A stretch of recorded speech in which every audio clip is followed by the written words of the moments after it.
तो पार्ट 57 की शुरुआत वहीं से होती है जहां पिछला एपिसोड खत्म हुआ था। दोही सपने में अपने मम्मी पापा को याद करते हुए काफी ज्यादा रो रही होती है, जिसे इधर गुआन देखकर उसके सपने में चला जाता है। गुआन को देखकर दोही रोते हुए कहती है कि वो सभी मुझे यहाँ पर अकेला छोड़कर चले गए। ये बोलकर वो बहुत ज्यादा रोने लग जाती है तो गुआन उसे गले लगाता है। दोही कहती है कि सब कुछ मेरी वजह से हुआ, मेरी ही गलती की वजह से उनकी जान गई। जोसन गुआन उसे कंसोल करते हुए कहता है कि तुमने कोई गलती नहीं की। दोही कहती है फिर वो सब मुझे छोड़कर क्यों गए। गुआन कहता है कि वो तुम्हें छोड़कर कहीं नहीं गए, तुम बस उन्हें कुछ पल के लिए देख नहीं पा रही हो। इस पर दोही पूछते कि क्या मैं उन्हें देख सकती हूँ। इस पर गुआन कहता है हाँ देख सकती हो। दोही पूछती क्या हम उनसे अभी मिल सकते हैं, तो गुआन उसे अपने साथ ले जाता है। गुआन उसे उनके अपार्टमेंट ले आता है जहाँ पर दोही के मॉम डैड और मैडम जो तीनों थे और वो सभी क्रिसमस ट्री डेकोरेट कर रहे थे। उन सभी को यहाँ देखकर दोही काफी इमोशनल हो जाती है। मॉम उसे देखती है तो कहती है दोही आ गई। वही मैडम जो उसे कहते हैं कि जल्दी से यहाँ पर आओ वरना तुम्हें गिफ्ट्स नहीं मिलेंगे। तभी डैड उसके पास एक स्टार लेकर आते हैं जिसे वो दोही को देकर क्रिसमस ट्री पर लगाने के लिए कहते हैं। दोही तो बहुत ही ज्यादा खुश होकर क्रिसमस ट्री पर स्टार लगाती है, जिसे देख सभी लोग क्लैप करते हैं और उन सभी को ऐसे खुश देखकर दोही काफी ज्यादा खुश होती है। मॉम कहती है कि अभी हमें केक के साथ सेलिब्रेट करना चाहिए। दोही आसपास देखने लगती है तो उसे गुआन कहीं दिखाई नहीं देता। तभी गुआन सामने से केक लेकर आ जाता है। इसके बाद सभी लोग डाइनिंग टेबल पर बैठ जाते हैं, केक के साथ सेलिब्रेट करते हैं। दोही इस पल में सब कुछ भूल जाती है एंड गुआन और अपनी फैमिली के साथ काफी ज्यादा खुश होकर क्रिसमस सेलिब्रेट करती है। और इधर सपने के बाहर दोही के होठों पर स्माइल आ जाती है, जिसे देख गुआन कहता है कि काश मैं तुम्हारी फैमिली को तुम्हें लौटा पाता, पर अभी मैं तुम्हारे लिए इतना ही कर सकता हूँ। ये कहकर दोही की पीठ सहलाते हुए उसे चैन की नींद सुला देता है। सुबह काफी लेट से दोही की नींद खुलती है। सपने की वजह से वो काफी ज्यादा खुश थी। बाहर आती है तो देखती है गुआन कुछ क्रिसमस लाइट्स में उलझा हुआ था। तो उसे देख पूछती है कि तुम क्या कर रहे हो। गुआन कहता है क्रिसमस ट्री डेकोरेट कर रहा हूँ, पर मैंने जितना आसान सोचा था उतना आसान नहीं है। तो दोही कहती फिर अपने पावर्स यूज कर लो तो काम आसान हो जाएगा। इस पर गुआन कहता है नहीं मुझे तुम्हारे साथ डेकोरेट करना है। ये बोलते हुए वो तो काफी ज्यादा खुश हो रहा था। तो दोही कहती कि कल रात मुझे एक बहुत ही अच्छा सपना आया। गुआन पूछता है क्या सपना था। दोही कहती है क्रिसमस का सपना था जहाँ पर मैं बहुत ज्यादा खुश थी, इतना कि मैं तो जगना ही नहीं चाहती थी। इस पर गुआन कहता है कि मैं तो तुम्हें और ज्यादा हैप्पी करना चाहता हूँ। दोही कहती बताओ फिर कैसे करोगे। गुआन कहता है एक बहुत ही अच्छा सा क्रिसमस ट्री बनाकर, लेकिन गुआन तो लाइट्स में ऐसे उलझा था कि वो तो उसे ठीक करने के चक्कर में तोड़ ही देता है। जो देख वो कहता है कि ये तो बहुत मुश्किल है, लगता है मुझे अपनी पावर से यूज करनी चाहिए। लेकिन दोही उसे रोकते हुए कहती है कि इसकी कोई जरूरत नहीं है, हम दोनों साथ मिलकर इसे डेकोरेट कर सकते हैं, काफी टाइम है हमारे पास। तो दोनों लग जाते हैं क्रिसमस ट्री डेकोरेट करने के काम में। इसके बाद दोनों मस्ती से साथ में ब्रश करते हैं। ब्रेकफास्ट करने के बाद घूमने के लिए जाते हैं जहाँ दोनों मॉल में शॉपिंग करने जाते हैं। पूरे समय एक दूसरे का हाथ होल्ड करके रखते हैं। गुआन दोही के लिए एक गिफ्ट लाता है जो एक काफी ब्यूटीफुल नेकलेस थी जो दोही को काफी पसंद आती है। तो इसके बाद दोनों घर से निकल जाते हैं। लिफ्ट में कोई नहीं था तो दोनों किस करते हैं और फिर अपने अपने काम पे निकल जाते हैं। इधर मिशन तो बटलर पार्क को उनके ऑफिस छोड़ने के लिए जा रही थी। मिस्टर पार्क कहते हैं कि इसकी कोई जरूरत नहीं थी, मैं खुद ही चला आता। जिस पर मिशन कहती है कि मुझे अपने बॉयफ्रेंड का ख्याल तो रखना ही चाहिए। मिस्टर पार्क कहते हैं कि फिर कल मैं आपको ऑफिस छोड़ने आऊंगा। मिशन तो डायरेक्टली मना कर देती है। आपको पता ही कि मेरी शादी फेलियर रही, इसीलिए मैं अपने रिलेशनशिप को लेकर ज्यादा ओपन अप नहीं होना चाहती। इस पर मिस्टर पार्क कहते हैं कि आपको शादी में फेलियर नहीं मिला, बल्कि आपने तो डिवोर्स में सक्सेस पाई है। जोसन मिशन तो काफी इम्प्रेस होती है।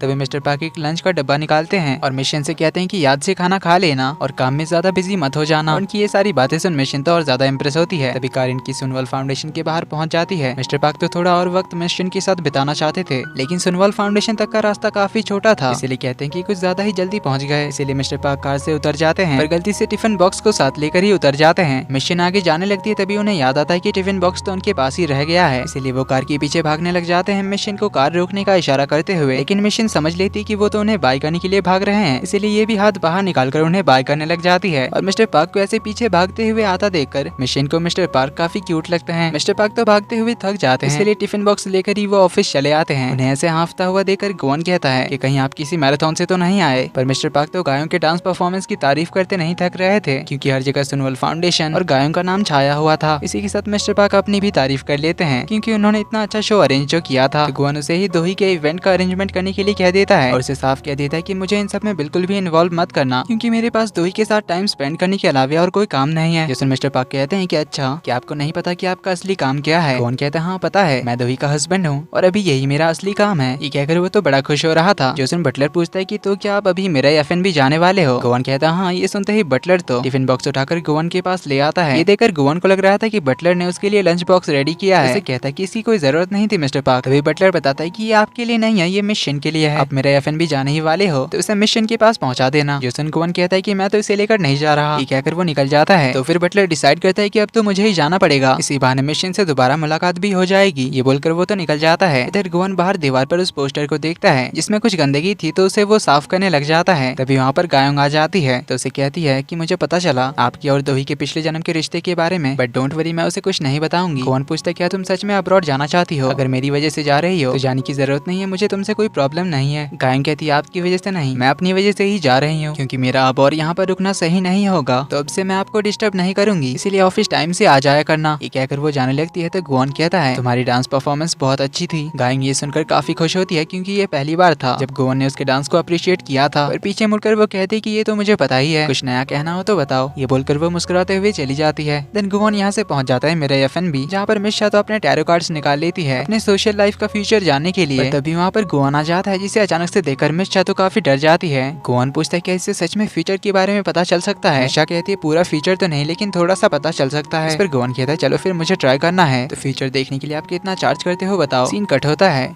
दोनों एक जगह बैठे होते हैं। मिशा गोवन को एक टैरो कार्ड उठाने के लिए कहती है। गोवन तो काफी ज्यादा नर्वस हो रहा था कि कौन सा कार्ड पिक करे। वो कभी एक को चूज करता है तो कभी दूसरे को। जो देख मिशा कहती कि आप और मैडम दो ही बिल्कुल एक जैसे हो, जैसे मैच मेड इन हेवन की तरह। गोवन फाइनली एक कार्ड चूज करता है जो कि लवर्स कार्ड होता है, जिसके बारे में मिशा बताती है कि ये कार्ड सिंबलाइज करता है कंप्लीशन ऑफ लव को, यानी कि प्यार के पूरे होने को, जिसे गुलाब के फूलों से भी डिनोट किया जाता है। गुलाब का नाम सुनते ही गोवन पहुंच जाता है एक फ्लावर शॉप में, जहाँ इतने खूबसूरत फूलों को देखकर गोवन को याद आता है कि उसने कभी दोही को फ्लावर नहीं दिए। वो ओनर को बुलाने ही वाला था कि तभी वो देखता है उसकी उंगली में आग जलने लग जाती है, यानी कि उसके नया डील करने का टाइम आ चुका है। तो वो नया डील के लिए अपना नया शिकार ढूंढने के लिए निकल जाता है। इधर हम सुहान को देखते हैं, जिसने अपने बच्चों को पढ़ाने के लिए ट्यूटर बुलाया हुआ था, जो उनके एरिया का सबसे फेमस टीचर था। लेकिन वो तो सुहान के बच्चों से डर के भाग जाता है, ये कहते हुए कि मैं इन्हें नहीं पढ़ा सकता। अब सुहान ने काफी सारे टीचर्स को बुलाया था अपने बच्चों को पढ़ाने के लिए, लेकिन ऑस्टिन और जस्टिन ने उन सारे टीचर्स को इतना परेशान किया कि वो सभी लोग भाग गए। इसीलिए सुहान खुद ही उन्हें पढ़ाने का डिसाइड करती है। तो वो उन दोनों को पढ़ाने के लिए बैठ जाती है, लेकिन ये दोनों तो अपनी मस्ती में लगे हुए थे और इधर सुहान खुद ही पढ़े जा रही थी। दोनों को नोटिस करने पर वो उन दोनों को डांटती है और तभी उसे नोसुक का कॉल आ जाता है, जो उसे रात में डिनर के लिए घर पे बुलाता है। कहता है घर पे एक छोटी सी फैमिली गैदरिंग रखी है। इधर दोही को भी नोसुक कॉल करता है और उसे भी रात को डिनर पे आने के लिए कहता है अपने साथ गोवन को लेकर। पर दोही कह देती कि मेरे कुछ दूसरे प्लान्स हैं, इसीलिए हम आज नहीं आ सकते। नोसुक पूछता है फिर बताओ हमें कौन से दिन पर डिनर रखना चाहिए? मेरी मॉम के लिए मुझे एक चांस देकर देखो, मैं अपने बेटे के हरकत के लिए काफी शर्मिंदा हूँ। आखिरकार हम एक फैमिली हैं, हमें ऐसे टफ सिचुएशन में एक दूसरे का साथ देना चाहिए। दोही क्या जवाब देती है दिखाया नहीं जाता। सीन कट होता है, हम गोवन को देखते हैं, जो अपने शिकार की तलाश में एक गैम्बलिंग अड्डे पर आया था, जहाँ पर वो देखता है एक आदमी बहुत सारे पैसे हार गया था, इसीलिए वो मशीन से अपने पैसे वापस निकालने की कोशिश कर रहा था। तो गोवन कहता है कि मैं तुम्हारी मदद कर सकता हूँ। गैम्बलर कहता है क्या तुम कोई लोन शार्क हो? गोवन कहता है मैं उससे बहुत ही ज्यादा बड़ा आदमी हूँ। गैम्बलर पूछता है किसी बैंक से हो क्या? गोवन कहता है नहीं, ये सब छोड़ो, मुझे बताओ तुम किस तरह की जिंदगी चाहते हो? देखकर तो लग ही रहा है तुम अच्छे इंसान नहीं हो, इसीलिए तुम इस काम के लिए सही हो। गैम्बलर कहता है क्या बकवास कर रहे हो तुम? गोवन कहता है कि समझ लो ये तुम्हारे लोन अप्रूवल का प्रोसेस है। गैम्बलर कहता है मुझे फंसाने की कोशिश कर रहे हो? रुको अभी मैं तुम्हें बताता हूँ। तुमने क्या मुझे कोई चंगू मंगू समझ रखा है? पता भी है कि मैं कितनी बार जेल जा चुका हूँ। गोवन कहता है तब तो तुम बिल्कुल सही कैंडिडेट हो, मैं एक डेमन हूँ, तुम अपनी विश मुझे बताओ, मैं भी यूँ एक चुटकी में पूरा कर दूंगा।